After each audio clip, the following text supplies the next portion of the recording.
हजरत इकरमा रज़ियल्लाहु तआला अन्हु आप रवायत फरमाते हैं कि एक शहर का बादशाह जो था वो बड़ा ही जालिम था, बेहद जुल्म किया करता था लोगों पर, मर्दमाज़ार था, लोगों को तकलीफ दिया करता था, खुदा की मखलूक को परेशान किया करता था।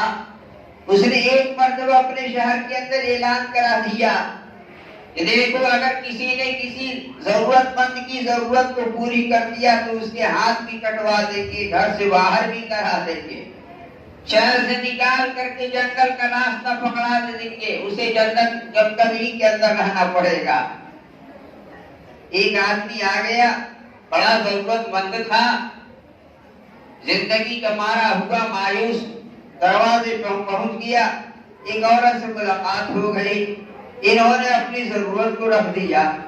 उस औरत ने कहा कि भला बताओ, तूने हाकिमे वक्त की खबर नहीं सुनी है, उनका ऐलान नहीं सुना है? बादशाह वक्त ने ऐलान करा दिया है, मुनादी आकर के ऐलान कर दिया है कि अगर किसी ने, बादशाह की तरफ से ये ऐलान है कि अगर कोई जरूरतमंद आया और अगर उसकी जरूरत को पूरी कर दी गई तो शहर से बाहर निकलवा दिया जाएगा, उसके दोनों हाथ भी कटवा दिए जाएंगे। आप मुझे जिल्लतो हारी का सामना न बने और आप मुझे रुसवा न करें। ये बेचारी औरत कहने के लिए तो कह दिया, लेकिन थोड़े ही देर में रहम आ गया, क्योंकि बड़ा वो मायूस।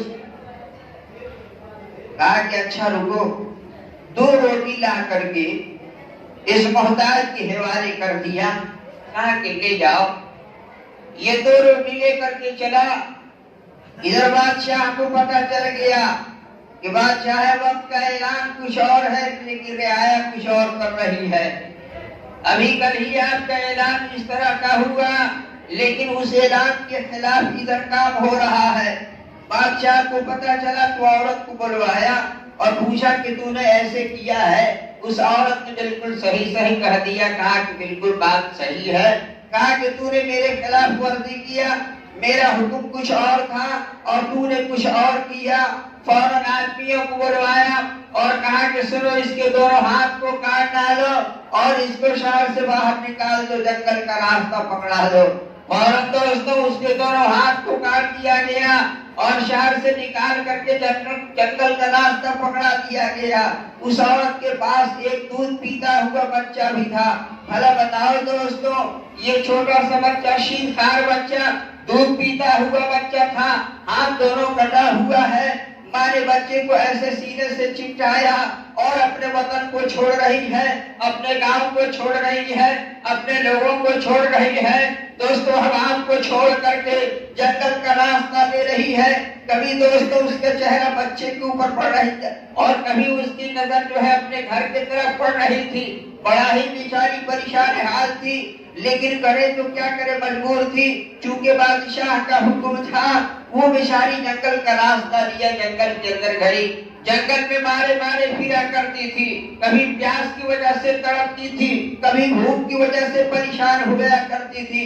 प्यास ने जब उसे परेशान कर दिया तो उसी जंगल के अंदर पानी की तलाश में निकल जाती है। कुछ दूर पे जाती है तो देखती है कि एक नाला बह रहा है, एक नहर जारी है, लेकिन सोचा कि अब पानी कैसे पिया जाए। अगर इस तरह का हाथ सही होता तो चिल्लू भर के पानी उठाता और पानी पी लेता, लेकिन नहीं दोस्तों, हाथ तो यहाँ से कटा हुआ है। सीने से चिपटाए हुए अपने उस दूध पीते हुए बच्चे को ऐसे और ऐसे सर को झुकाया, पानी की तरफ मुंह किया कि उसका बच्चा वो दूध पीता हुआ लुढ़क करके उसी नहर के अंदर गिर पड़ता है। सामने से बच्चा बहता हुआ चला जा रहा है। सोचो दोस्तों, उस माँ के दिल पर क्या गुजरा होगा और वो कितनी तकलीफ उसे हुई होगी। रोता हुआ तो उसको रोती हुई ये माँ अब नीचे से ऊपर आ जाती है। पानी कौन पीता है, प्यास कौन अपना बुझा रहा है। अब बच्चे की याद में इधर दोस्तों ऊपर रो रही है, उसी जंगल के अंदर ज़ारो कतार अपने आंसू को बहा रही है। अपना हाल अब किससे सुनाए, सिवाय खुदा के दोस्तों कोई नहीं था।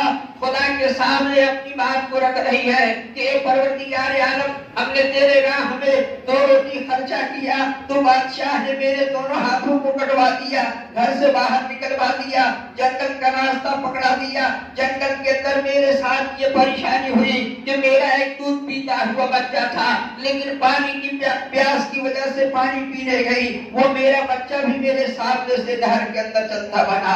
हे परवरदिगार आलम, हमने और कौन सी इस तरह की गलती कर दिया, तेरा हुक्म कौन हमने तोड़ दिया कि जिसकी सजा आज मुझे मिल रही है। परवरदिगार आलम से दोस्तों रो रही है और कह रही है, एक नहीं में 2 नौजवान आदमी की शक्ल में दोस्तों आकर के खड़े हो जाते हैं। एक दाहिने तरफ खड़ा हो जाता है, एक बाएं तरफ आकर के खड़ा हो जाता है और पूछने, कहा भला बताओ औरत साहब, और इस जंगल के अंदर तुम इस कदर रोती हुई ज़ारो कतार अपने आंसू को बहा रही है, मामला क्या है कि तेरा कोई सुनने वाला नहीं है इस जंगल के अंदर। इसने पिछली पूरी कहानी सुना दिया कि हमने ऐसे किया और यही नतीजा है कि मुझे इस जंगल के अंदर आना पड़ा।